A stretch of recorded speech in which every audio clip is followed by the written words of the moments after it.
So next one is what is the output of given code. Okay, same ఇక్కడ 100 ఇచ్చారు. మనం 100 అనే number ని ఏమి అడుగుతున్నారు ఇక్కడ పర్సెంటేజ్ డి అంటే decimal form, unsigned int value, percentage o అంటే ఆక్టల్ ఫామ్, పర్సెంటేజ్ ఎక్స్ అంటే హెక్సాడెసిమల్ ఫామ్.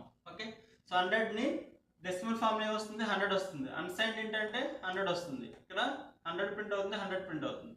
నెక్స్ట్ మనం ఇక్కడ 100 ని ఏ ఫామ్ లో కన్వర్ట్ చేయాలి, ఆక్టల్ ఫామ్. ఆక్టల్ ఫామ్ అంటే బేస్ 8.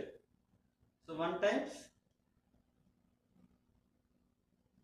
2, 2 times 16, సో రిమైండర్ ఎంత 4. నెక్స్ట్ 8 1 time రిమైండర్ ఎంత 4 అంటే ఎంత వస్తుంది 144.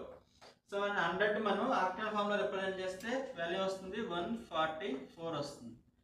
ఓకే, అదేవిధంగా ఇప్పుడు మనం ఇక్కడ 100 ని హెక్సాడెసిమల్ ఫామ్ లో రిప్రజెంట్ చేయాలి. హెక్సాడెసిమల్ ఫామ్ అంటే బేస్ 16 అంటే 10 times 6 times రిమైండర్ ఎంత 4 అంటే వాల్యూ ఎంత వస్తుంది 64. అంటే 100 ని హెక్సాడెసిమల్ ఫామ్ లో రిప్రజెంట్ చేస్తే 64.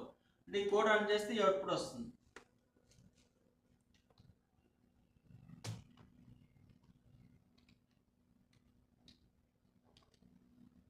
So control F9, Alt F5. So 100